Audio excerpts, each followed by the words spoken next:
Hello, everybody. Welcome back to Radnarok. I'm Justin, and today we are venturing into a retrospective episode. A retrospective episode where we are going to dive into everything we didn't know we wanted to know about Oswald the Lucky Rabbit. I almost started singing the theme song there, and I probably should have. I really probably should have. Lucky Rabbit, that lucky Oswald Rabbit. Yeah, I really should have. Anyway, you know what? Let's not live in the past. Let's not live in the past and the mistakes that have been made. Let's not hold grudges. Let's not... I don't know. I was trying to tie all that into Oswald because there seems to be I don't know how to describe it, but Oswald was legitimately Walt Disney's first creation, yet it's Mickey Mouse that receives all the glory, And rightly so, maybe. I don't know. Mickey is such a human icon. You know what I mean? There's no one. I mean, there's some tribes, I think, that still live in the Amazon that haven't made contact with other people. So maybe them. But most people know who Mickey Mouse is. Not a lot of people... Not the same amount of people, not the same number of people know who Oswald the Lucky Rabbit is.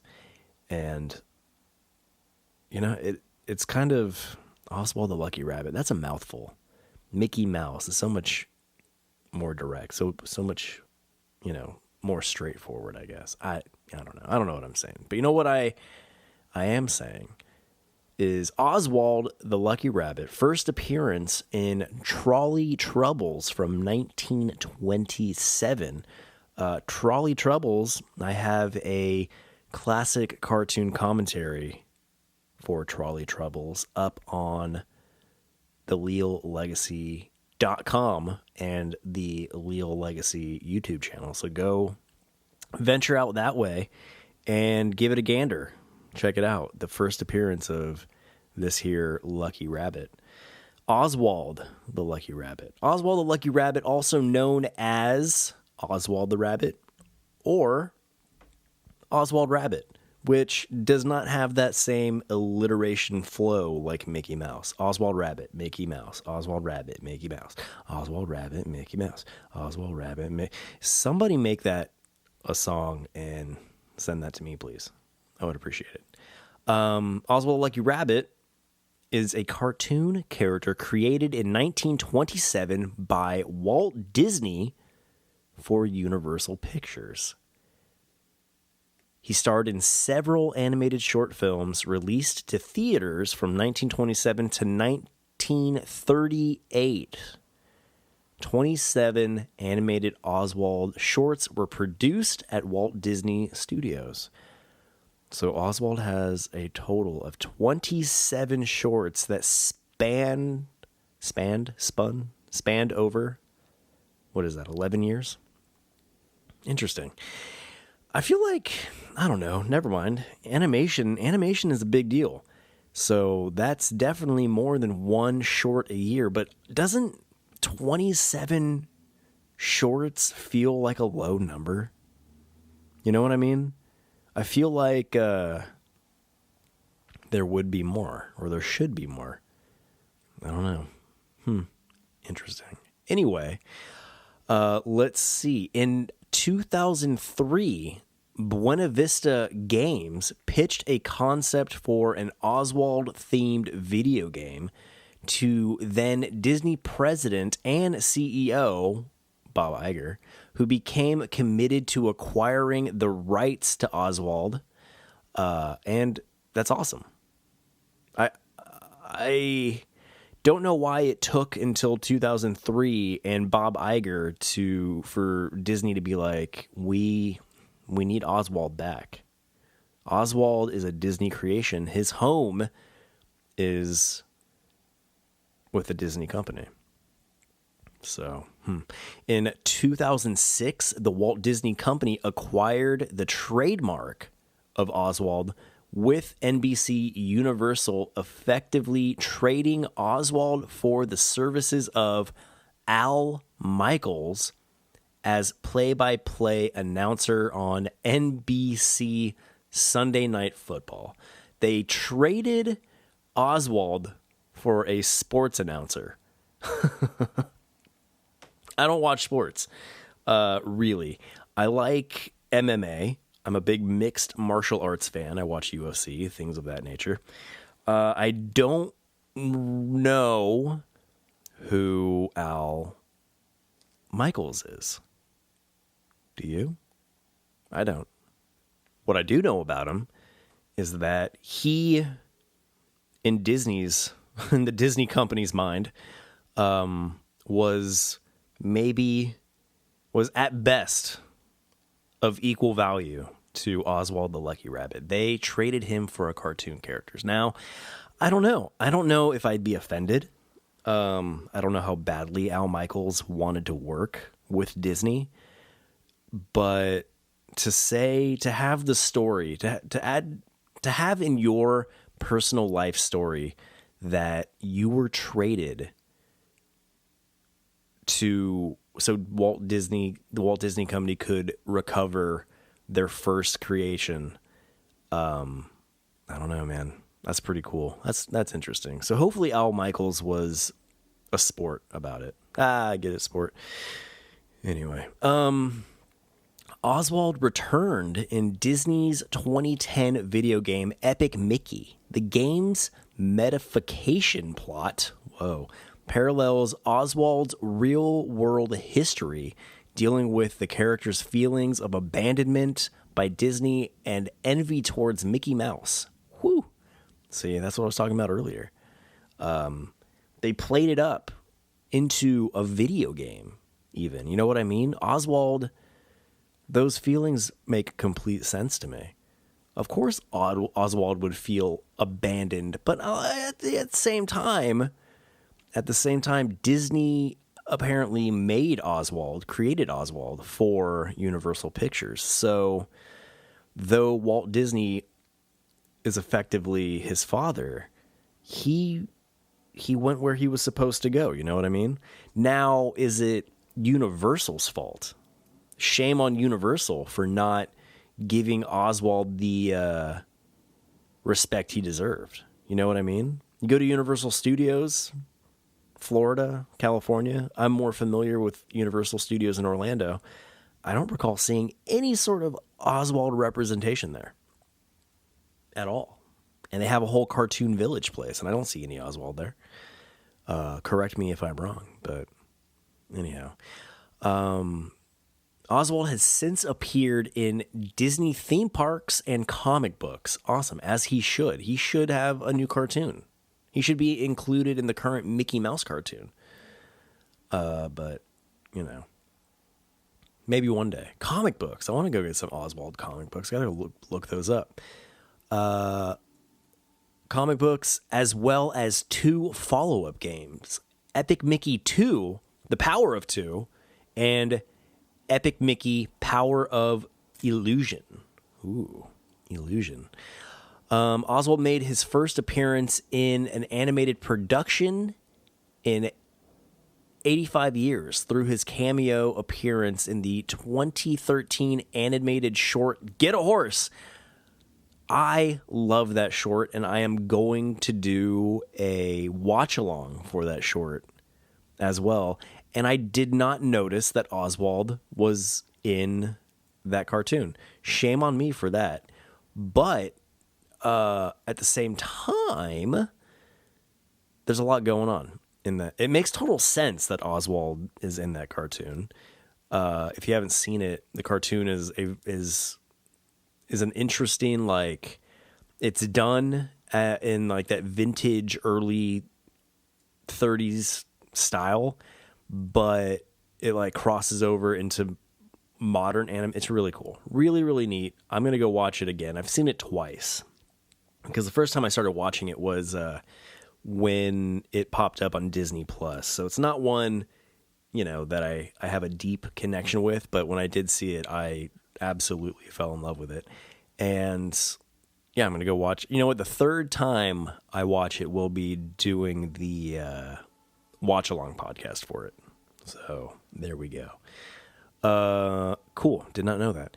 He was the subject of the 2015 feature film Walt Before Mickey, which again I haven't seen that. I don't know. Wait, what did I say again? Did I reference something I hadn't seen? Oh, I hadn't seen Oswald in Get a Horse. Okay. Anyway, did not realize that Oswald was subject to that film, and that makes me really want to watch it now. I've Walt Before Mickey has been like on my to watch list, but I just haven't gotten around to it. But now that I know it's centered on Oswald, and it makes sense that Oswald was the subject of that film because, I mean, Walt Before Mickey. I thought it meant like Walt's way early life. Maybe it does. I haven't seen it, but apparently it says Oswald is the subject of that 2015 feature film.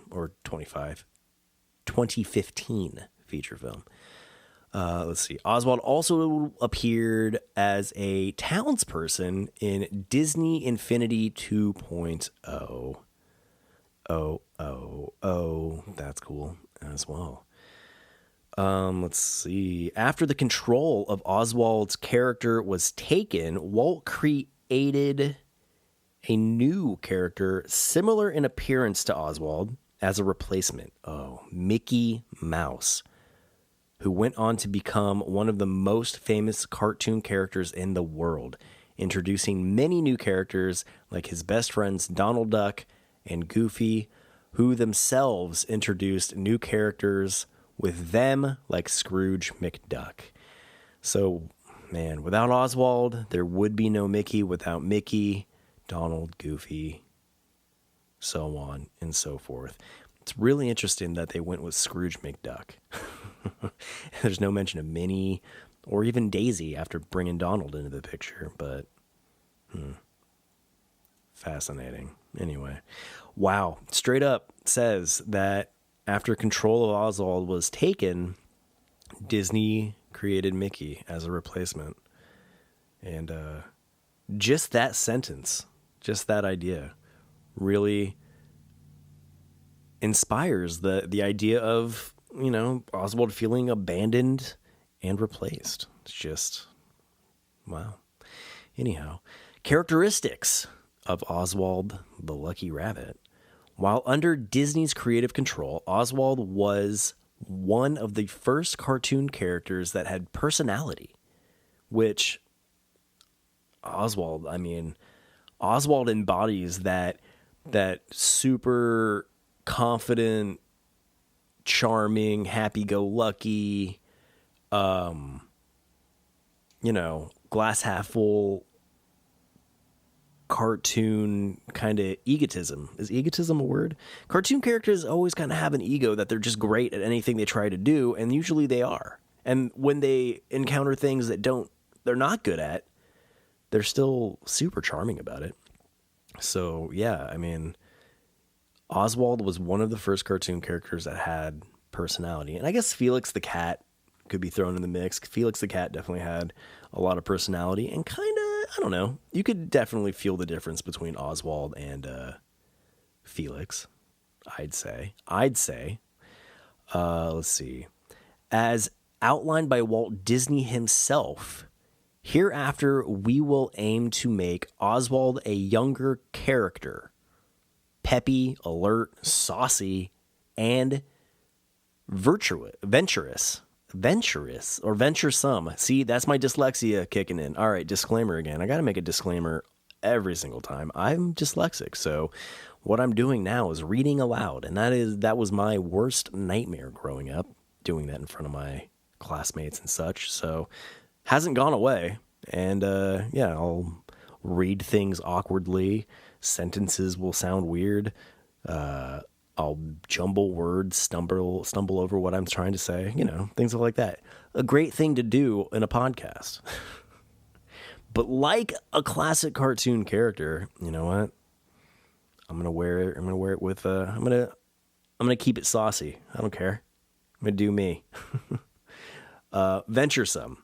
I don't know why they didn't use adventurous. I liked my wording better. Anyhow, let's see. So all those characteristics. He's younger, he's peppy, he's alert, saucy, venturesome, and all that apparently keeps him also neat and trim. I guess aesthetically, that's what that's supposed to mean. They wanted to keep him neat and trim, maybe. That's a weird part in there. Anyway. With Oswald, Disney began to explore the concept of personality animation, in which cartoon characters were defined as individuals through their movements, mannerisms, and acting, instead of simply through their design, which that is why Walt was such an innovator. One of the many reasons, honestly, he was such an innovator, but this is one of his earlier innovations, I would say. Around this period, Disney had expressed, I want the characters to be somebody. I don't want them just to be drawing. Again, that's fantastic. I love that. I love that so much. And I feel the same way about like the characters I concoct for, Leal Legacy and Skeleton Crew and stuff like that. So anyway, not only were gags used, but his humor differed in terms of what he used to make people laugh. He presented physical humor, used situations to his advantage, presented oh my goodness. Let's see. Dyslexic, remember? Dyslexic. He used situations to his advantage, presented situational humor in general, and frustration comedy best shown in the cartoon The Mechanical Cow, which, if you go to leallegacy.com, there is, I think you got to do it on a laptop or desktop, but when you go to my website, there's a cartoon commentary that plays immediately when you go to the website, and that cartoon is The Mechanical Cow. And everything that I stumbled over reading in this is reflected perfectly in that short. So I love it. Physical humor, using situations to Oswald's advantage, presenting situational humor, and frustration comedy. He gets frustrated with his robot cow, which, I mean, who wouldn't get frustrated with a robot cow? I can only see a robot cow causing problems. There's no benefit to a robot cow. I don't trust androids. I'm like the Mandalorian in that way. He would make use of animal limbs to solve problems and even use his own limbs as props and gags. Yeah, classic vintage cartoon humor. I mean, that's that in a nutshell. Felix the cat often takes off his tail and uses it as a tool or, anything really. And I call it his utilitail. Oswald very similarly would do a lot of the same things. Obviously uses ears for various stuff. And then, like he'd pull his nose and make his legs shrink or pull them in. Like lots of weird gaggy stuff like that you should just go watch the shorts and take in. But, that's voila. It was that. Exactly what I said. Anyway, he could be squished as if he was made of rubber. He could turn anything into tools. I mean, I'm getting ahead of myself when I just go on my tangent rant about, whatever. His distinct personality was inspired by Douglas Fairbanks for his courageous and adventurous attitude as seen in the cartoon short, Oh, What a Night. Oh, What a Night, and that is Knight. Another one that I have a classic cartoon commentary for. So look at this. Look at all this tying itself together. So that Douglas Fairbanks thing is news to me. I don't know who Douglas Fairbanks is. Douglas Elton Fairbanks Sr. was an American actor, screenwriter, director, and producer. He was best known for his swashbuckling roles in silent films including The Thief of Baghdad, Robin Hood, and The Mark of Zorro. Oh, he's the original Zorro? That's fascinating. Huh. Cool. So Disney specifically developed Oswald's distinct personality around Douglas Fairbanks' personality. That is fascinating. In regard to Oswald's personality, Disney historian David Gerstein, I hope that Gerstein, right? Did I get it? Did I do good? Anyway, David describes the difference between Mickey and Oswald. Imagine Mickey if he were in a little more egotistical or fallible. If Mickey was more egotistical and fallible, like I was talking about earlier, classic cartoon comic. Or hold on, I'm getting excited here.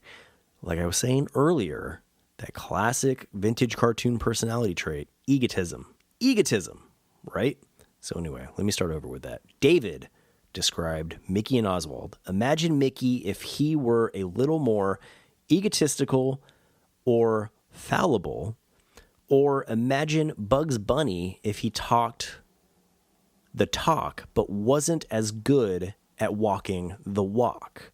Yeah, Oswald does have a lot of confidence in himself, but so kind of very Donald Duck in that way too, which instead of Bugs Bunny, I would have left Bugs Bunny out of this description and used Donald Duck. You know what I mean? Donald can talk the talk, but rarely walk the walk. But at the same time, Donald can barely talk the talk because it sounds like that. You know what I mean? I don't know how that sounded in your ears because my headphones are still not helping me out. Anyway, hopefully that Donald Duck didn't mess you up. In order to make Oswald cartoons look quote unquote real, Disney turned away from the styles of Felix the Cat, Coco the Clown, Crazy Cat, and Julius the Cat, lots of cats, and began emulating the camera angles, effects, and editing of live-action films. Again, the man was an innovative genius, and I'm going to embarrass myself a little bit in saying that I don't know if I really was aware that Felix the Cat and Crazy Cat were not one and the same. I need to do better research. So I didn't have to admit that, but I did. Good for me. To learn how to use... Well, hold on. Not good for me. Let's rewind. Overconfidence. Egotism. I am so much like Oswald. To learn how to base gags on personality and how to build comic routines rather than heaping, I don't know what that's supposed to mean, heaping one gag after another. Oh, heaping. Throwing just gag after gag after gag. God, I should keep reading instead of, but that's, that's part of the dyslexia, I'm sure. Let's see, one gag after another. He studied Laurel and Hardy, Harold Lloyd, Charlie Chaplin, and Buster Keaton. So that's where he got the Oswald humor from. Okay, so to learn how to base gags on personality and how to build comic routines rather than heaping one gag after another, which I kind of like in cartoons though too sometimes. Disney studied Laurel and Hardy, Harold Lloyd, Charlie Chaplin, and Buster Keaton. In order to stir emotion in an audience, Disney studied and scrutinized the shadow effects, cross-cutting and staging of action in films featuring, again, Douglas Fairbanks and Lon Chaney. That's a name I didn't anticipate relating to Disney or Oswald the Lucky Rabbit. That's brilliant. Very cool. Walt Disney did not want for Oswald to simply be a rabbit character animated and shown in the same light as the commonly known cat characters. Yeah, lots of cat characters. As well as merely just a peg for gags. Yeah, I agree. It really did make Oswald stand out among the crowd, especially in that early, up there with Felix and Coco and, and that was the thing. Like when I said I didn't necessarily know that Felix the Cat and Crazy Cat were different, only because, they they're easy to confuse. They're basically the same character. Don't tell Felix I said that. Where did I leave off? Okay. I didn't want him to be in the same light as the commonly known cat characters, as well as merely just a peg for gags. Instead, Disney stated intention was to make Oswald peculiar. Hold on. I know the word. My mouth just won't make the right sounds. So Disney stated intention was to make Oswald peculiar. I can't do it. My mouth won't allow me to make that peculiar. You know what I'm saying, okay? Peculiar. Oh my gosh. That word and typically Oswald. Okay? So all of that. The creation of Oswald. In 1927, because of cost and technological restrictions, Disney and his chief animator, Ub Iwerks, the legendary Ub Iwerks, decided to end their work on the Alice Comedies, precursor to Alice in Wonderland, and Julius the Cat. Julius the Cat is a cartoon animal character created in 1922 by Walt Disney and Ub Iwerks. What? He first appeared in the very first animated series created by Walt Disney, the Alice Comedies, making him the predecessor of Oswald the Lucky Rabbit and Mickey Mouse. What? That I didn't know. Did you guys know that? I didn't know that. This whole podcast, I've been saying that it's all Oswald without Oswald. Oswald was the first. Wow. Okay, Oswald was the first creation by Disney to have his own uniquely Oswald personality. Oswald was unlike anyone else. But if you look at Julius the Cat is very reminiscent of Felix the Cat. And for that matter, Crazy Cat. So, maybe Julius the Cat was part of the Alice Comedies, which I believe spliced live action in with animation to a degree. I got to add those to my classic cartoon commentary list. Julius the Cat. Wow. Oh man. So where does Julius the Cat reside? Is he part of the Walt Disney Company as well? They should aim to get Julius back if they haven't. Well, you heard it here, folks. We're going to have to do another retrospective podcast all about everything we didn't know we wanted to know about Julius the Cat. And, well, it just happens that I want to know everything about Julius the Cat. Golly. You hear me? Golly. I don't ever say golly, but I am right now. Because that deserved a golly. Okay. Sorry, I had a little bit of a meltdown there.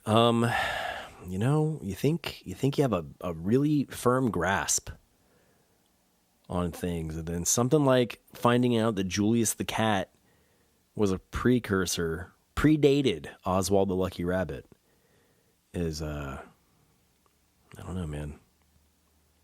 Rattling. Let's see. Okay. Around the same time, Charles Mintz, M-I-N-T-Z. That's how I say it. How do you say it? So let's see. Around the same time, Charles Mintz got word that Universal Pictures wanted to get into the cartoon business. So he told Disney to create a new character he could sell to Universal. After Oswald was created, Winkler signed a contract with Universal on March 4th, 1927, that would guarantee 27 Oswald the Lucky Rabbit cartoons. Where did Winkler come in? Who's Winkler? Winkler. I don't know. After Oswald, I'm looking to see if I missed something, but no, it was Charles Mintz, sell it to Universal. After Oswald was created, Winkler. Who's Winkler? I don't know who Winkler is. I'm assuming, I don't know, because it says they signed a contract with Universal, so Winkler doesn't work for Universal. Like, I don't know. And there's no little way to. Oh, they don't even give us his first name. So whoever you are, Winkler, you signed the contract that guaranteed 27 Oswald the Lucky Rabbit cartoons would be made, and I appreciate you. I want you to know that. What was I going to say? So, Julius the Cat. Is Julius the Cat... So, are the Alice Comedies strictly... Let's see. The Alice Comedies are a series of animated / live-action shorts, like I was saying, created by Walt Disney in the 1920s, in which a live-action little girl named Alice and an animated cat named Julius have adventures in an animated landscape. Okay, so Oswald, having been created for Universal specifically, okay, I get all that, but Julius was created by Disney, I'm presuming, by looking at this, for Disney. So we really need to make sure Julius is home where he should be. I know this is about Oswald. I know that this is about Oswald right now. But at the same time, learning about Oswald, we've discovered this whole other thing where information that we're getting just in this research alone, Oswald wasn't Disney's first. Disney's first, like, you know, let's say Julius was naked. Julius wore no clothes. Oswald had shorts. So I guess once you put clothes on a character, like, you really lay claim to, like, this is... Yeah, and you know, Julius could, again, be too reminiscent to the other popular cat characters at the time, so there's nothing real unique about him. You know what I mean? Anyway, let's see. Work on both the character and series began soon after Disney moved his studio to Hyperion Avenue. There you go. All right.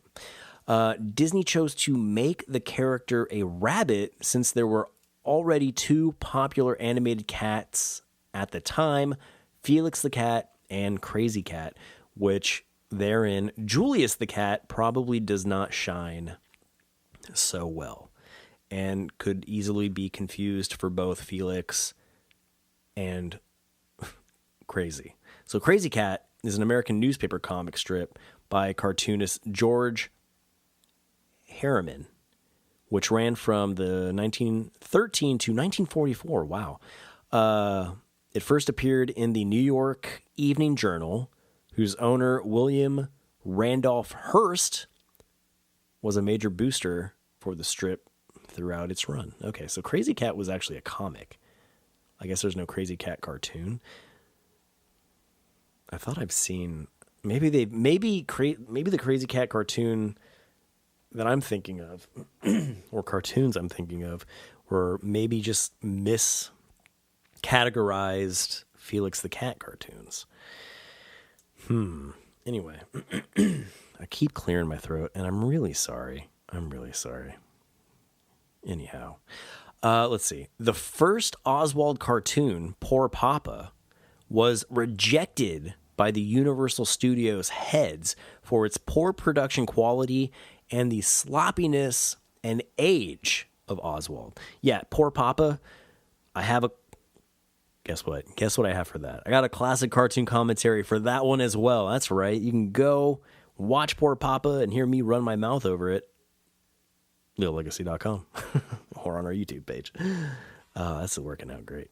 Anyhow, yeah, Poor Papa definitely was a much older Oswald, and the animation did seem to lack that Disney and iWorks caliber. You know what I mean? It seemed maybe a little rushed, but maybe it was. Maybe it was rushed. They had to get something to Universal quick to, you know, lock in their claim to that partnership, right? Right? To doing the cartoons for Universal. Because I'm sure, you know, the Walter Lances of the world, what was his name, Walter Lance? They were probably aiming for the same gig, maybe. I don't know. So Poor Papa was rejected by Universal because Oswald's age and the sloppiness of the production. Disney, together with iWorks, decided to create a second cartoon. Almost couldn't say cartoon. They decided to create a second cartoon titled Trolley Troubles, featuring a much younger, neater Oswald. Yeah, and I guess that's why that's the one they produced and put out, and that's the first one released. So Poor Papa came before Trolley Troubles, but Trolley Troubles was released before Poor Papa because it was better than Poor Papa. Got it? Got it. The short released on September 5th, 1927, officially launched the series and proved to be Universal's greatest success to date. So greatest success for Universal at the time was done by Walt Disney. Isn't that grand? Where did I leave off? Oh no. Oh. Okay, there we are. To date. Poor Papa was later released in 1928, and the storyline was reused in a Mickey Mouse short 5 years later in Mickey's Nightmare. So in Mickey's Nightmare, yeah, it's a bunch of little Mickeys. So it's a bunch of little bunnies that Oswald is the Poor Papa of, and in Mickey's Nightmare, it's just, yeah, they just reused that. Because it's like, yeah, it was a rabbit and that was Universal. This one's a mouse and it's Disney. Yeah. That's cool. I wish I could I could probably do a watch-along podcast for Mickey's Nightmare. Yeah, let's plan on that. That makes sense. That's a good idea. Tie it all together. Because I can't do classic cartoon commentaries for the Disney ones because they're not laying in the public domain. Disney holds a firm grasp on all those. Universal clearly doesn't care much about Oswald, which is sad. But anyhow, let's see. Oswald the Lucky Rabbit became Universal's first major hit in 1927, rivaling other popular cartoon characters such as Felix the Cat and Coco the Clown, which Coco the Clown is part of the Betty Boopaverse. The Betty Boopaverse. The Betty Boop and Bimboverse. Nope, I like the Betty Boopaverse. So I'm just going to say Bimbo, though coming before Betty Boop. Saying Betty Boopaverse it's more fun than saying Bimboverse, right? The Betty Boopaverse. Right. The success of the Oswald series allowed the Disney studio to grow to a staff of nearly 20. Walt's weekly salary from the series was $100, while Roy Disney's was $65. Where's iWorks in that equation? So did Disney just pay iWorks out? Like, make me this rabbit. Cool. Here you go. Here's a flat sum. Okay. Anyway, the Disney brothers earned $500 per Oswald short. Wow. And splitting, or wait, no, that's not what that word is. The Disney brothers earned $500 per Oswald short and split the year-end profits, with Walt receiving 60%, which equated to $5,361, and Roy receiving 40%, coming to $3,574. With income gained from the Oswald series, Walt and Roy purchased 10 acres of land in the desert. They also invested in an oil drilling venture. What? Iwerks also invested his income in several stone mills to crush paint pigment he used to make paint formulas that were utilized by animators for decades. What brilliant, brilliant businessmen. Wow. So, man, oil drilling venture. I wonder how successful that was for Disney. And then Iwerks took his money and was like, look, as an animator, I know that we're going to need these sort of like common pigments of paint. I'm going to make a mill that produces them, and then everyone's going to buy them. Brilliant. Brilliant. All of them. It doesn't say how much Iwerks got paid in that whole shebang, though. I'm kind of curious. Oswald's success also resulted in Universal and Winkler signing another contract in February 1928, guaranteeing 3 more years of Oswald cartoons. Who is Winkler? Anyway. So I wonder how many Oswald cartoons were produced in those 3 years. Let's see, 1928. Oswald spanned, Oswald spanned much further. 38. Okay. Yeah, now we're going to be departing from like the Disney era Oswald, and Oswald did go through a redesign later in his life. And I wonder, anyway, let's keep going. Oswald, February 28th, guaranteed 3 more years of Oswald cartoons. Okay. As time passed, Disney feared that Mintz would forego renewal of the contract, partially due to Iwerks informing Disney that George Winkler, that's who Winkler is, George Winkler, still don't know anything about him, but we got a first name. Let's see. So Iwerks informed Disney that George Winkler, at the behest of Mintz, had been going behind Disney's back during pickup runs for Oswald reels and hiring away his animators. Wow. Shady. Mintz shady. Eventually, Walt traveled with his wife Lily to New York to find other potential distributors for his studio's cartoons, including Fox and MGM, prior to meeting with Mintz. Prior to meetings with Mintz. So they went to go have meetings with Mintz in New York, I guess. And while they were there, they talked to different other studios for distribution of their cartoons. Fox being one of them, and ironically now, Disney owns Fox. Isn't that fascinating? Walt Disney went to Fox to see if they could be a possible distributor for Disney's cartoons. And in the end, Disney's company owns the very company that he went to all the way back in 1928. Whereabouts. That is really, really fascinating to me.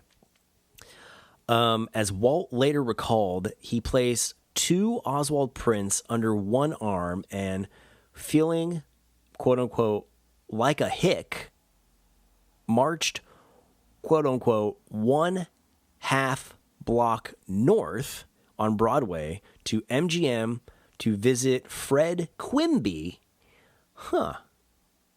Fred Quimby. I like that name. Who are you, Fred Quimby? I guess you're tied to MGM.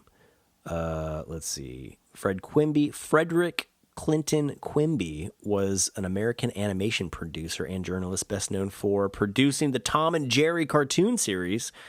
I'm wondering if that's the cat and mouse or the 2 human characters, for which he won 7 Academy Awards for Best Animated Short Film.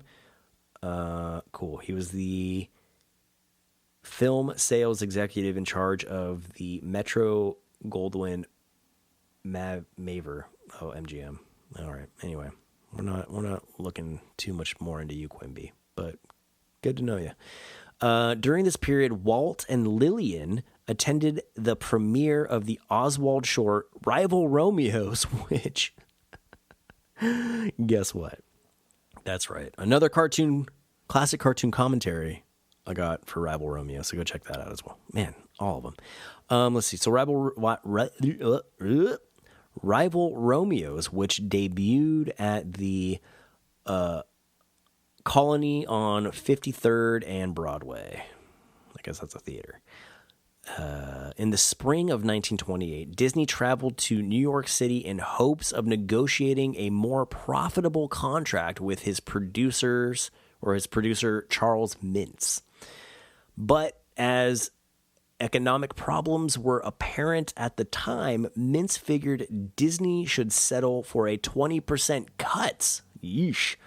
Although large turnarounds were promised if the studio's finances showed considerable growth.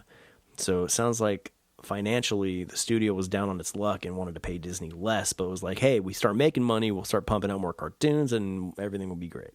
So, while most of his fellow animators left for Mintz's studio, Disney decided to quit working on the Oswald cartoons. Well, there you go. But a lot of that Disney muscle at the time went over to Mintz. So, man, I wonder if they ended up kicking themselves a little bit for that. On Oswald Cartoons. Okay. On his long train ride home, Disney came up with an idea to create another character and retain the rights to it. He and iWorks would go on to develop a new character in secret. Starring a new character. Wait, we're going. Hold on. I gotta stop. I gotta stop reading. Oh, never mind. He and iWorks would go on to develop a new cartoon in secret, starring a new character, which would soon become the most successful cartoon character in film history, and later became the foundation of a global entertainment empire. Whew. I guess could have been Oswald, right? The first Mickey Mouse cartoon to be filmed was Plain Crazy in the summer of 1928, but it was produced as a silent and held back from release. The first Mickey Mouse film with a synchronized soundtrack, Steamboat Willie, reached the screen that fall and became a major hit, eclipsing Oswald entirely. Which, there we go. Plain Crazy was later given its own synchronized soundtrack and released on March 17th, 1929, and I'm sure also performed better than, Oswald the Lucky Rabbit, which is sad to say. But that Disney muscle, man, that Disney muscle behind a cartoon character is so clearly important. Proof is in the pudding, right? For those of you who don't know, if you go back into the Leal Legacy Radnarok archives, I have a watch-along podcast for Steamboat Willie with a breakdown on everything you didn't know you wanted to know about Steamboat Willie specifically. We'll do a retrospective on Mickey Mouse at some point, but that particular episode is Steamboat Willie. So let's keep going, huh? How you guys feeling? Feeling good? I'm feeling great. Universal takes direct control here, all right? So now we're in the Universal years of Oswald post Mickey Mouse. Mintz, meanwhile, opened his own studio, later known as Screen Gems, consisting primarily of former Disney employees, yikes, where he continued to produce Oswald cartoons, among them the first Oswald with sound, Hen Fruit, from 1929. I don't have a classic cartoon commentary for Hen Fruit, but I will eventually get to that. Coincidentally, Disney and Mintz each produced 9 cartoons the first year and 17 the next before Oswald was taken over by others.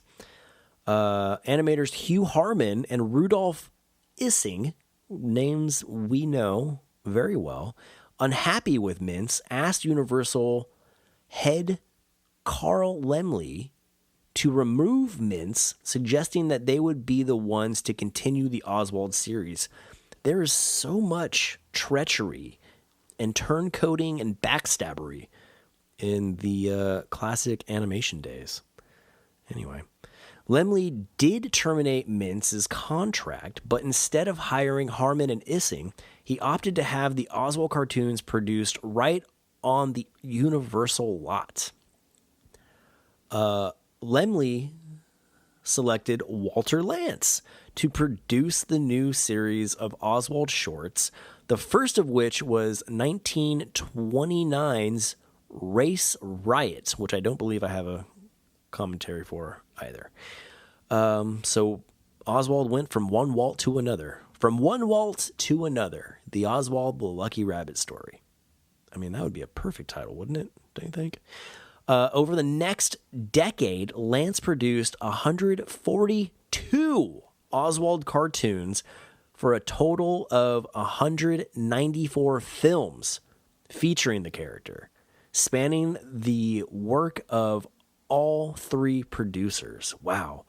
Oswald has had every big name from classic animation tied to him, making him probably the most, like, I don't know, there's so many versions of Oswald as a result, I bet. There are many versions, a few, maybe not many, but a few versions of Oswald.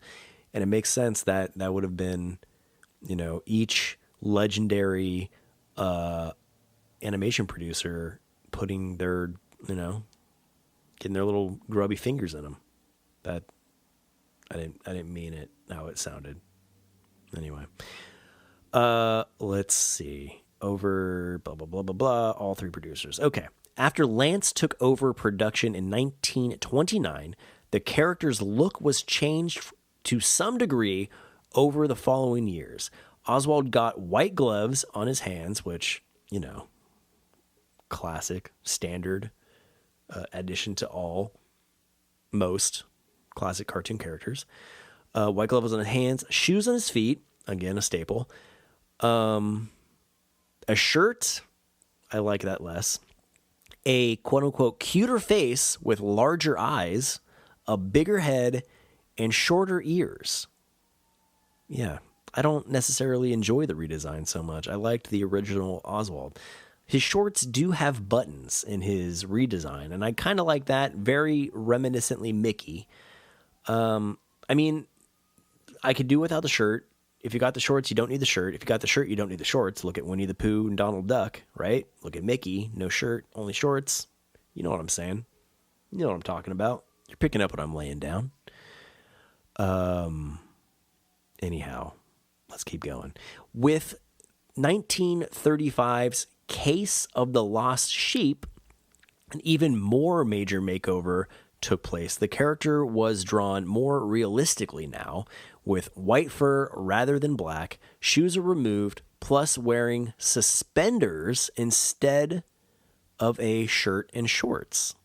This new Oswald model was adapted directly from a non-Oswald character in another Lantz cartoon. Oh, wow. So the new Oswald, the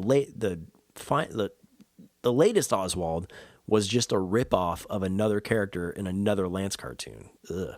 A non-Oswald character. The Cinecolor Fox and the Rabbit. Oh, from that. So the Cinecolor Fox and the Rabbit shows the rabbit that Oswald eventually became. So I'm going to have to remember that. Fox and the Rabbit, and do a classic cartoon commentary for that as well.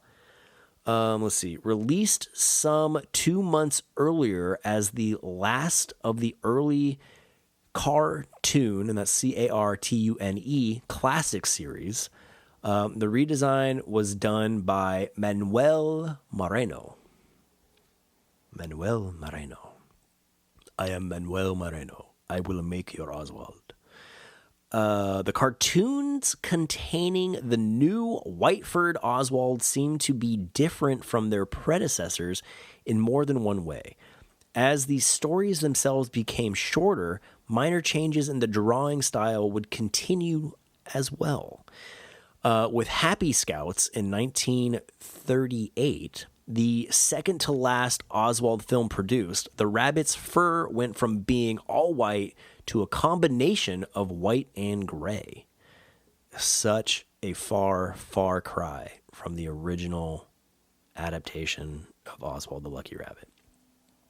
Unlike the Disney shorts in which Oswald did not speak, Lance's cartoons began to feature actual dialogue for Oswald. Although most of the cartoons were still silent to begin with, animator Bill Nolan, another name we are familiar with, performed the voice of Oswald in Cold Turkey, the first Lance cartoon with dialogue, and the following year, Pinto Colvig, renowned for voicing Goofy, who was working as an animator and gag man at the studio, started voicing Oswald then. When Colvig left the studio in 1931, Mickey Rooney took over the voicing of Oswald until early in the following year. Starting in 1932, Lance ceased to use the regular voice for Oswald, and many studio staff members, including Lance himself, would take turns in voicing the character over the years. So as Oswald's popularity and just Oswald started kind of fading away in general, they stopped having a regular voice actor, acting as Oswald's voice. Like, Oswald didn't have a unique voice anymore. He just sounded like whoever voiced him for whatever short they were working on, which, is kind of sad in a way.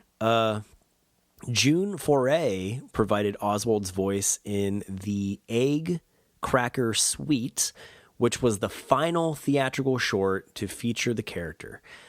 She later voiced him again for an unaired radio pilot, Sally in Hollywood, from 1947. How are you going to put a cartoon character in a radio pilot? Right? I don't know. Oswald made a cameo appearance in the first animated sequence with both sound and color, two-strip Technicolor is what that's called, a 2.5-minute animated sequence of the live-action movie The King of Jazz from 1930, produced by Laemmle for Universal. Let me try to read that again because I got lost. Oswald made a cameo appearance in the first animated sequence with both sound and color, the two-strip Technicolor. It was a 2.5-minute animated sequence of the live-action movie, The King of Jazz. So it was an animated version of The King of Jazz. Okay, produced by Laemmle for Universal. Got it. However, it was not until 1934 that Oswald got his own color sound cartoon in two-strip Technicolor, Toyland Premiere, and Springtime Serenade. Fascinating. The Oswald cartoons then returned to black and white, except for the last one, the Egg Cracker Suite in 1943, released as part of the Swing Symphonies series. Egg Cracker was also the only Oswald cartoon to use three-strip Technicolor. Oswald's last cartoon appearance was a cameo in The Woody Woodpecker Polka from 1951, also in three-strip Technicolor, which by then had become the norm in the cartoon industry. The three-strip Technicolor. Okay. He also appeared in a 1952 theatrical commercial for the Electric Autolite Company, with his voice being provided by Dick Beals. Cool. So it sounds like Oswald kind of fell off, and then, they were like, we got this cartoon rabbit we can throw in this and have in the background of this, and, they just kind of threw him around for a while, right? But anyhow, let's see, comic books. Oswald's first appearance in comics was in a series of comic strips titled Oswald the Lucky Rabbit, which ran from February 1935 to January 1936. They were drawn by Al Stahl and published by National Allied Productions. The comics were then... Wait, hold on. Yeah, I kind of backtracked because I wanted to see, because National Allied Productions sounded familiar. You know why they sounded familiar? National Comic Productions, Inc. was an American comic book publishing company and the direct predecessor of the modern-day DC Comics. How about that? The comics were serialized on one page of the entry of New Fun and the first issue of More Fun. Okay, so it was like a single-page comic story in these comic books, I guess. Oswald's second run in comics began in Dell Comics' Funny Funnies, which ran from 1942 to 1962, following the typical development seen in most new comics. New Funnies stories slowly morphed the character into their own direction. Following the typical development seen in most new comics, the New Funnies stories slowly morphed the character into their own direction. Okay, so Oswald had a, what would this be, like a fourth or fifth evolution into a new look? At the start of the New Funnies feature, Oswald existed in a milieu reminiscent of Winnie the Pooh. He was portrayed as a live stuffed animal living in a forest together with other anthropomorphized toys. So he wasn't even a real rabbit. He was a stuffed bunny. These included Toby Bear, Maggie Lou, the wooden doll, Wahoo, the turtle-faced Indian. Oh, okay, that's and Woody Woodpecker. Interesting. Let's see. Depicted as a mechanical doll filled with nuts and bolts, hence his nutty behavior. Oh, so this Woody Woodpecker in this comic was a robot. Woody Woodpecker was in this comic with the stuffed bear Oswald, was a mechanical doll filled with nuts and bolts, hence his quote-unquote nutty behavior. In 1944, with the addition of writer John Stanley, the stuffed animal motif was dropped. Well, good. As were Maggie Lou, Woody, and Wahoo. Well, Woody we know comes back, but dropping Wahoo was probably for the best. Oswald and Toby became flesh and blood characters living as roommates in Lanceville. Initially drawn by Dan Gormley, the series was later drawn by the likes of Dan Noonan and Lloyd White. So Oswald made the cut along with his other toy, Toby Bear, who I guess is another stuffed bear. It doesn't really say if Toby was, it just says he was a toy, but I'm imagining Toby was a teddy bear, right? I feel like that's safe to say. In 1948, Toby adopted 2 orphan rabbits for Oswald to raise. Thanks. Oh, so the bear adopted these 2 orphan rabbits and were like, here you go, Oswald. Now you have a family. Raise these orphaned children. Floyd and Lloyd, Papa Oswald's new sons. Papa Oswald. Wow. So all the way back going, you know what? Oswald went full circle and went back to poor Papa Oswald. So Floyd and Lloyd are Oswald's adopted children in this comic. Floyd and Lloyd, quote unquote, Papa Oswald's new sons. Sorry, I got stuck on, I don't know what I got stuck on. Let's see. Okay. So Floyd and Lloyd stuck around. Toby was let's see. Let's just start over. Okay. In 1948, Toby adopted 2 orphan rabbits for Oswald to raise. I love how it's for Oswald to raise.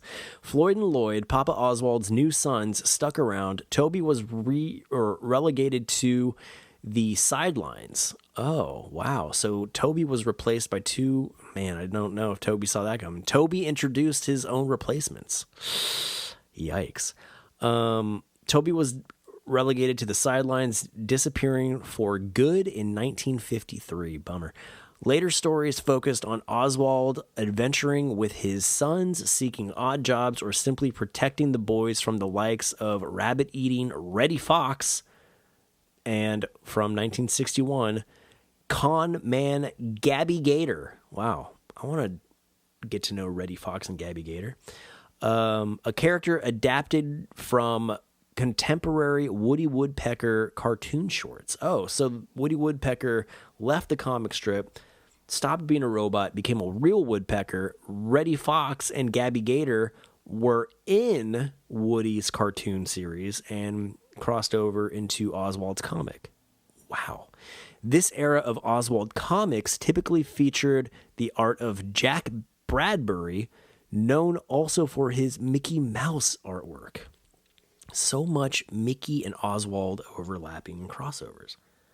Post the 1960s, Oswald comics tended to be produced outside the United States, for example, in Mexico and Italy. Though the end of the 20th century, the foreign comics carried on the look and story style of the Del Oswald stories. So back to the Del Oswald stories. In 2010, Oswald starred in a digicomic series, Epic Mickey, Tales of the Wasteland, a prequel to the Epic Mickey video game, sharing what the wasteland was like before Mickey arrived there. I need to learn more about that story. I've played the game a little bit, but not enough to really grasp, the story behind it. But in 2011, Oswald starred in the Norwegian Disney comic story En Magisk Jul, E-N, new word, M-A-G-I-S-K, new word, J-U-L. Written by David Gerstein, G-E-R-S-T-I-N. I think I had a problem with your name earlier, David Gerstein. And drawn by Mark Kulser. It is based on and takes place in the times of the classic Oswald shorts from 1927 to 1928. Oh, that's cool. The story was later reprinted as Just Like Magic, which I guess is the translation of the, title I couldn't say earlier. In the American Disney comic, Walt Disney's Comics and Stories number 726 from 2015. Woo! All right. Disney acquires Oswald Trademark. In February 2006, Disney then CEO Bob Iger initiated a trade with NBC Universal in which a number of minor assets, including the rights to Oswald and the 27 shorts that Walt Disney had worked on, were acquired by the Walt Disney Company in exchange for sending sportscaster Al Michaels from Disney's ABC and ESPN to NBC Sports. Oh, so it wasn't just a trade for Oswald. It was Oswald, his cartoons, and some other things, I guess, were traded for Al Michaels. That's so funny. At the time, ABC had lost its contract for NFL broadcast rights, And despite recently signing a long-term contract with ESPN, Michaels was interested in rejoining broadcast partner John Madden at NBC for the Sunday night package. Oh, okay, so Al Michaels sounds like this worked out really well for him. Universal transferred the trademark of the character to Disney, and in exchange, Disney released Michaels from his employment contract, allowing him to sign with NBC. Wow. The deal included the trademark rights to the character and the 27 Disney-produced Oswald shorts, along with the handover of any physical Disney-produced Oswald material Universal still had in their possession. Good call. Get all that back. Throw it in the Disney vault, the Disney archives. Iger had been interested in the property because of an initial design document for a video game, which became Epic Mickey. Walt Disney's daughter, Diane Disney Miller, issued the following statement after the deal was announced. When Bob Iger was named CEO, he told me he wanted to bring Oswald back to Disney, and I appreciated that. He is a man of his word. Having Oswald around again is going to be a lot of fun. That is really, really sweet. Around the same time, the Kansas City Chiefs and New York Jets made a similar deal, the Chiefs giving the Jets a draft pick as compensation for releasing coach Hem Edwards from his contract. Referring to this trade, Michael said, Oswald is definitely worth more than a fourth-round draft choice. I'm going to be a trivia answer someday. What? Sports talk kind of went above my head. I don't know. In January 2007, a T-shirt line from Comme des Groscons. I don't know how to say that. Let's see. To have so in January 2007, a T-shirt line from Something I Can't Say seems to have constituted the first new Disney Oswald merchandise. Following in December was a 2-disc DVD set, The Adventures of Oswald the Lucky Rabbit, included in Wave 7 of the Walt Disney Treasures DVD series, which I absolutely loved. I have a few of those collections. I don't have the Oswald ones, which I really wish I did. Several Oswald collector's figurines and a limited edition grayscale plush toy appeared shortly after the DVD sets released. The Disney Store also began to introduce Oswald into its merchandise line, starting with a canvas print and Christmas ornament that became available in fall 2007. Wow. A standard issue color plush toy matching Oswald's appearance in Epic Mickey appeared in late 2010. This was followed by an ongoing rollout of clothing and other products at the Disney Store, various chain stores, and the Disney California Adventure Park. Bane got a plush Oswald the Lucky Rabbit from the Magic Kingdom like 2 years ago. 2 years ago? I don't know. But we have it, and we love it. I say we because, I may have encouraged how awesome it was, so Benny would get it. Anyway, in 2012, the newly redesigned Buena Vista Street at Disney California Adventure included Oswald's filling station, an Oswald merchandise stand themed as a 1920s gas station.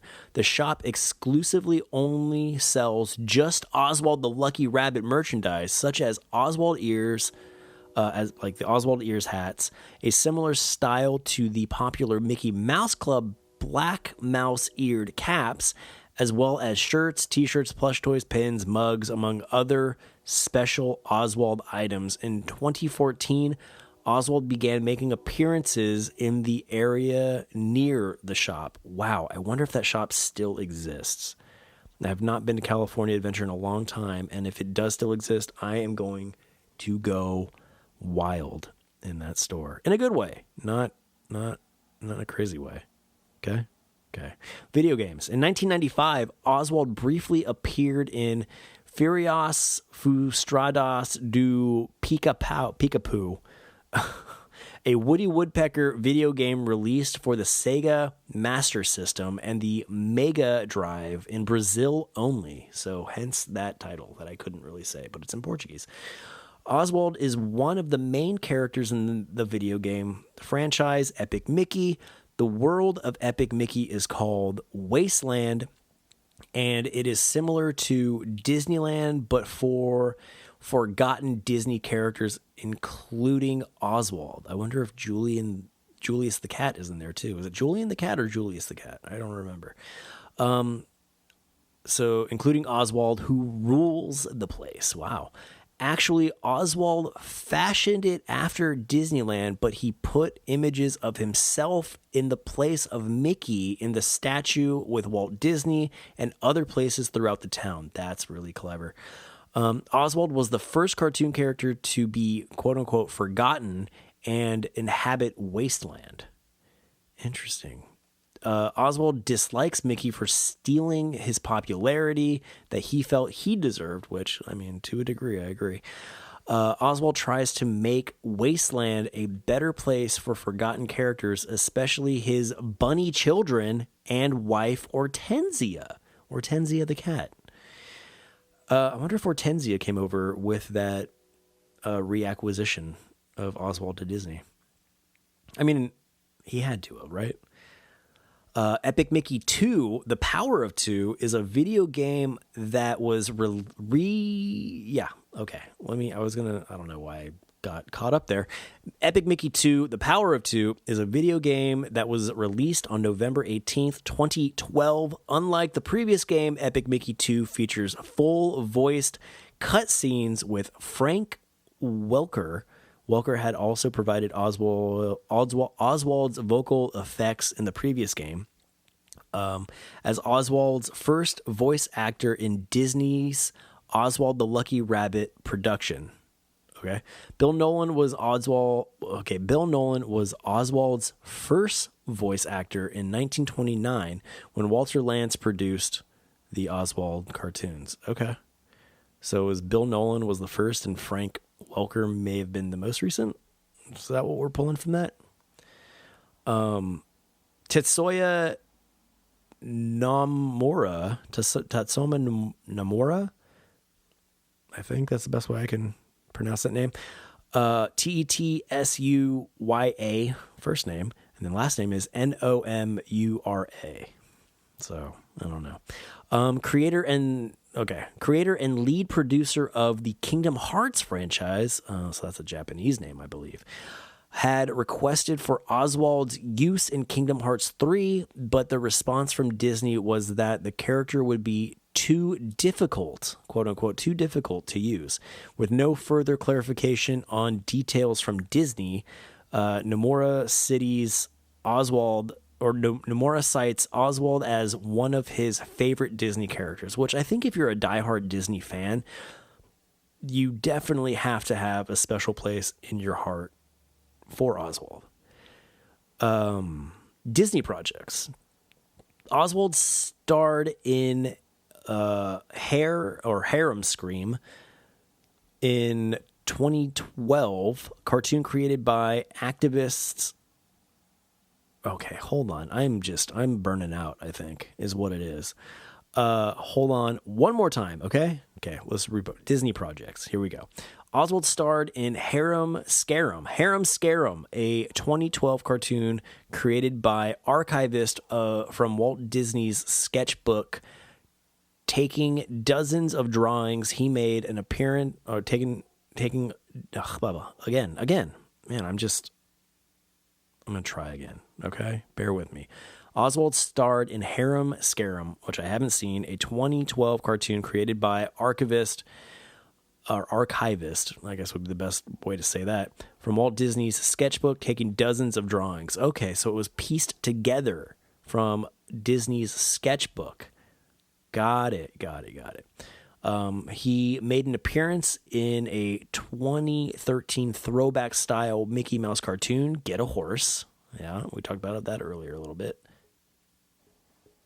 While only 19 of 26 cartoons were previously known to have survived, a couple of Oswald's lost cartoons were found in the 2010s. In 2015, the British Film Institute's National Archives were found to hold his Sleigh Bells 1927 footage. I don't think I've seen Sleigh Bells in its entirety, but I've seen a clip of it, and I'm wondering if that's what they're talking about. The BFI and Walt Disney Animation Studios worked to restore the short. Long-term Disney animator David Bossert wrote a book, Oswald the Lucky Rabbit, The Search for the Lost Disney Cartoons, which was released in 2017. A Japanese man, Yashuzi Watanabe, read the book and discovered that he had a missing 1928 Oswald cartoon, Neck and Neck, since he was a teenager. Wow. How do you just acquire a random cartoon like that? That's fascinating to me. Merchandise. Shortly after the Rabbit starred in his black and white animated silent shorts between 1927 and 1928, he was successfully able to sell merchandise for Universal: a chocolate-covered marshmallow candy bar, a stencil set, and a pin-backed button, which I'm going to need to find one of each for my personal collection. Wow, a chocolate-covered marshmallow candy bar. I wonder how that tasted. Pretty good, I bet. Well, I wonder if it was in the shape of a rabbit, too. In 2004 and 2005, Oswald products became popular in Japan and were primarily made available as prizes in UFO catchers. So I guess those gumball machine, maybe? I don't know. And UFO catchers. I don't know what that is. And as an official merchandise in Universal Studios Japan. Fascinating. Manufactured by Taito and or Medicom, these products included puppets, inflatable dolls, key rings, and watches. Oswald, I wonder which Oswald as well, which depiction of Oswald were these things made? Were they the Universal Oswald or were they the Disney style Oswald? Oswald made his first Disneyland appearance at Tokyo Disneyland on March 31st, 2010 as an Easter float. Oh, fun. At the Magic Kingdom in Walt Disney World, a poster of Oswald can be seen at the Town Square Theater, where Mickey Mouse is available for meet and greets. Also inside Mickey's meeting area, a doodle of Oswald and Mickey can be seen. I've been to that Town Square Theater and have met Mickey Mouse there, and I'm not really sure if I recall seeing the Oswald stuff there. I'll have to make sure I keep an eye out next time I'm there. Clothing products are also available at Disneyland Paris in Walt Disney Studios Park. Okay, fun. As of October 4th, 2017, Oswald now has a service station, at Disney's California Adventure near the entrance that only sells exclusive Oswald the Lucky Rabbit merchandise, introducing Oswald Ear Hats, baseball caps, shirts, t-shirts, plates, coats, cups, mugs, plush toys, keychains, and more. Wow, okay. Well, next time I go to Disneyland, I'm definitely going to need to venture over to California Adventure simply because of the Oswald store. Because, I love Oswald that much. Theme park appearances. The Oswald character showed up at the parks in Florida and California on the day Disney acquired Oswald, reacquired Oswald.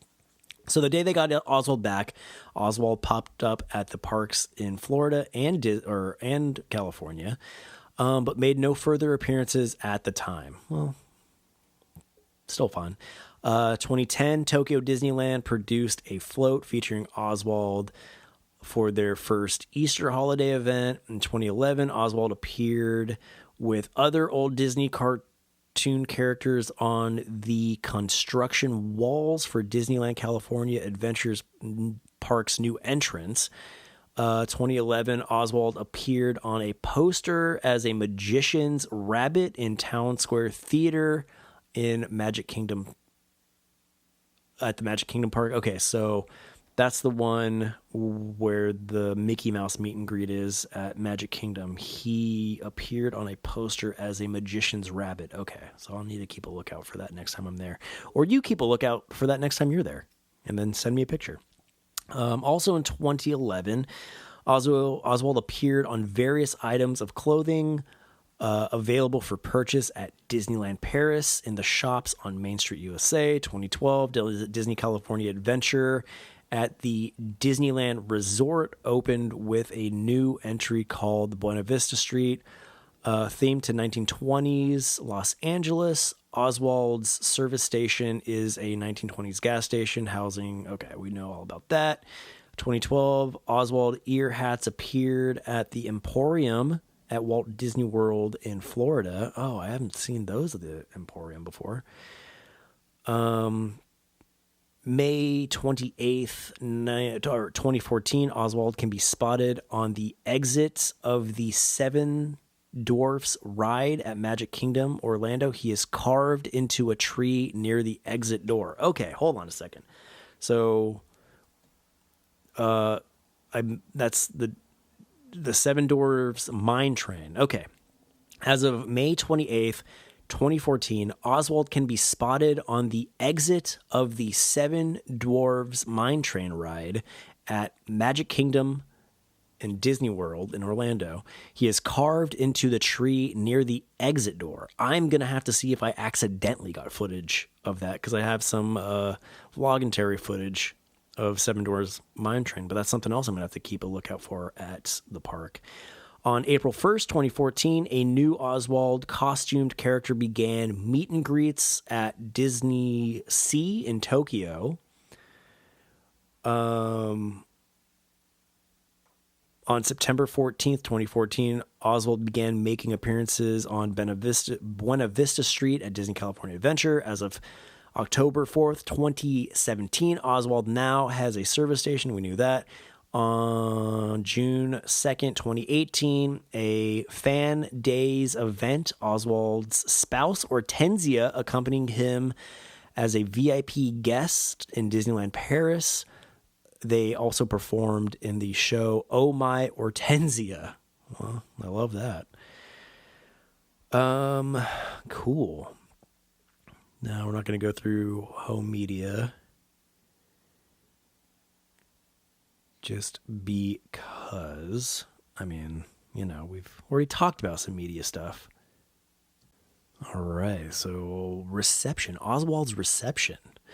Let's see. During the 1920s, the Oswald shorts, as well as Oswald himself, proved extremely popular and had received substantial critical acclaim. The Film Daily noted that the series was one of the best sellers of the Universal short subject program. According to the Moving Picture World, Oswald had accomplished the astounding feat of jumping into the first run favor overnight. Okay, cool. So Oswald was a hit just right out the gate, which, I mean, how could he not be? With the release of Trolley Troubles, the Film Daily wrote, as conductor on a Toonerville trolley, Oswald is a riot.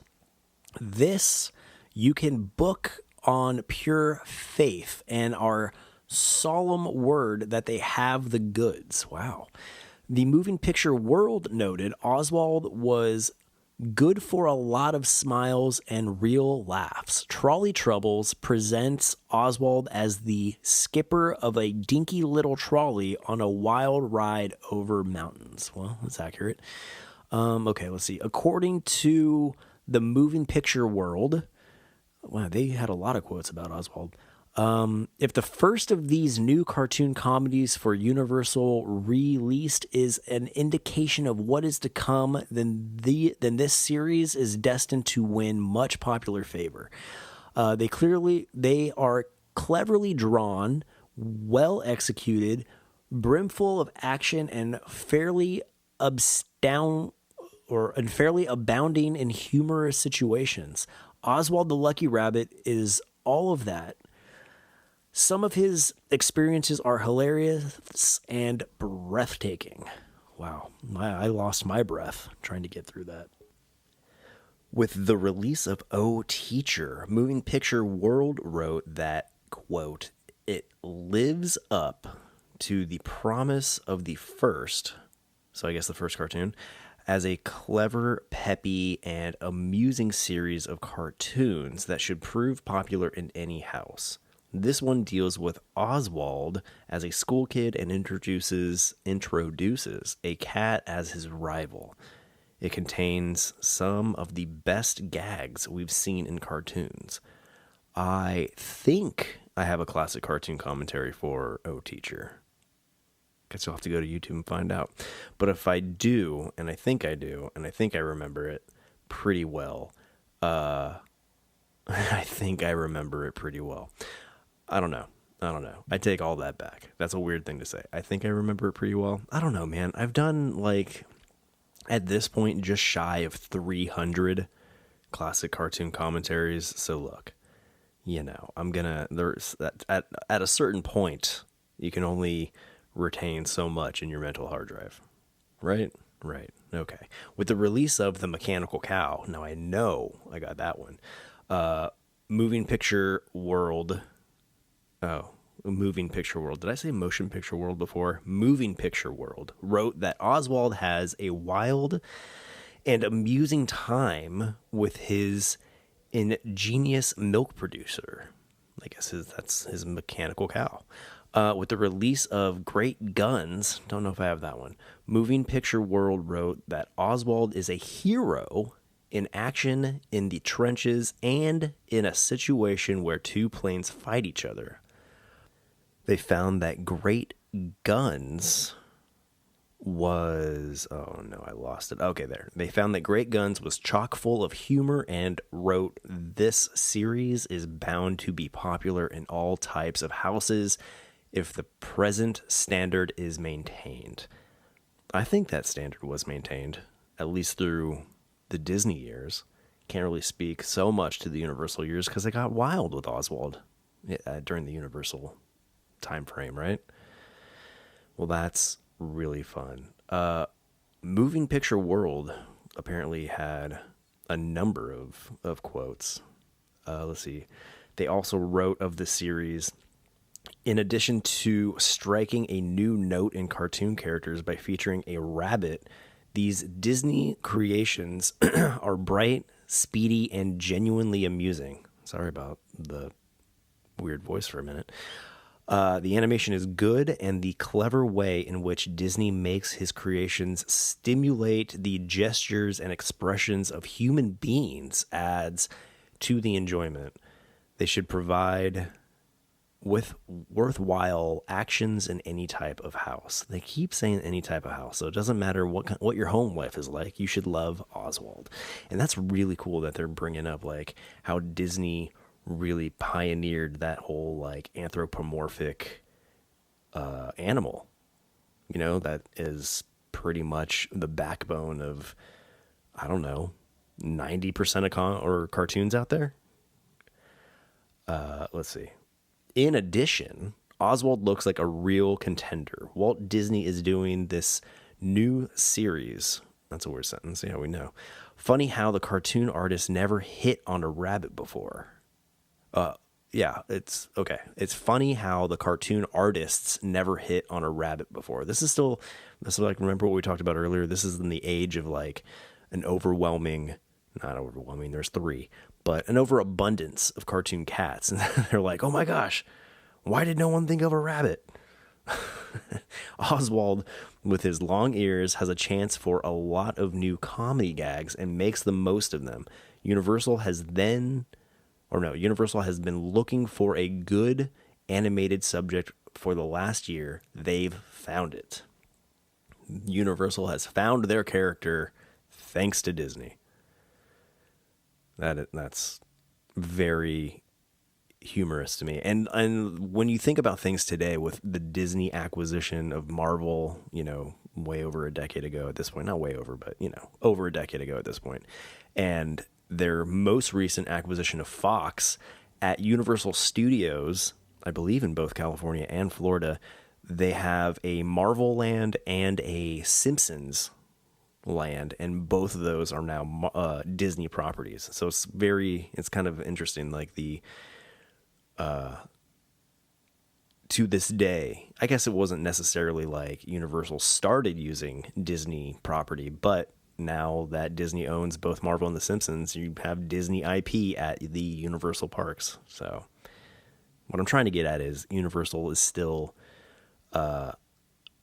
needing Disney to a degree.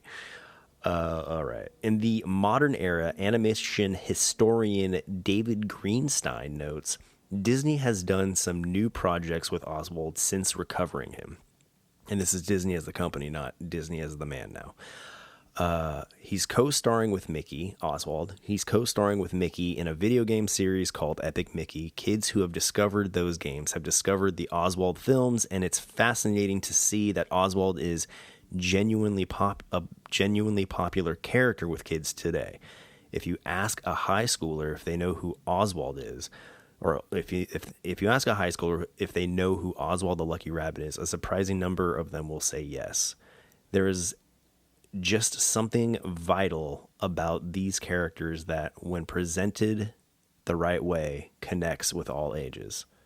And not only just all ages, but all ages through time, over time, because that was written, I don't know, it's not giving a date for that quote, but if they're talking about Epic Mickey, relatively recent-ish.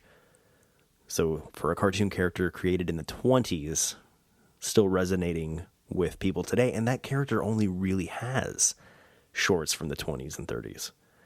So for kids to see Oswald in a video game and then venture back to the very beginning, but you know what? Saying that's so surprising isn't really true, because that was me. I did that. I'm still doing that. I'm still venturing back. I'm an adult and still venturing back to find the cartoons of yesteryear. Anyway, let's see. Oswald won Best New Character in both the Reader's Choice and Editor's Choice in Nintendo Power's Best of 2010 awards. Well, that's weird. I guess new character to video games, but he was not a new character per se. Cool. The creator and lead producer of Kingdom Hearts, I'm going to try to say his name, Tatsuya Nomura? Tatsuya Nomura? You know better than I do, probably. Anyway, he lists Oswald as one of his favorite Disney characters. So for somebody who clearly loves Disney, for Oswald to be their favorite. And honestly, Oswald is up there for me too. Oswald and Mickey are basically neck and neck. Like, I love those two characters more than any other out of the Disney pantheon of characters. So there we go, folks. There we go. That's everything we didn't know we wanted to know about Oswald. But maybe, did you know you wanted to know? Are you an Oswald fanatic like me? If so, good news.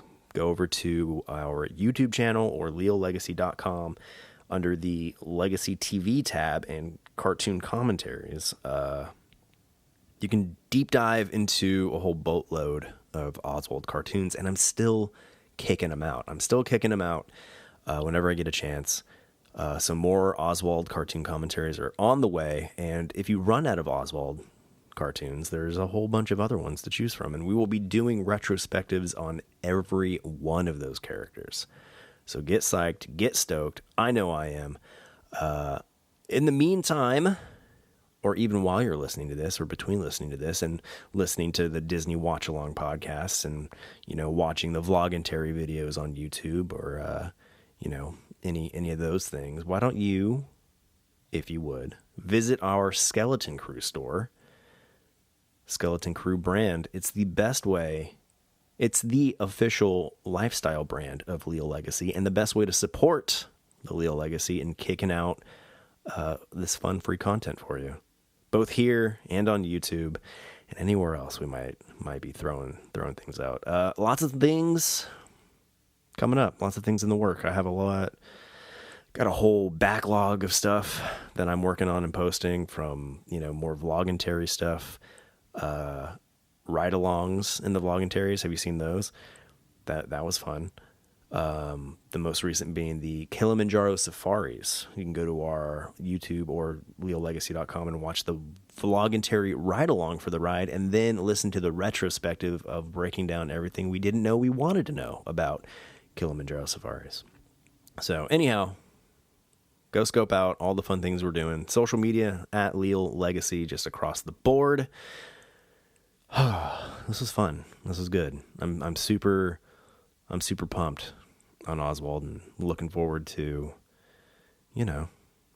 more fun to come from one of my favorite characters, since Disney is not only happy to have him back, but it seems to be that they're happy to use him as much as they can moving forward, wherever they can. So, all right. Thanks a lot, folks. I appreciate you, and I will catch you next time. See ya.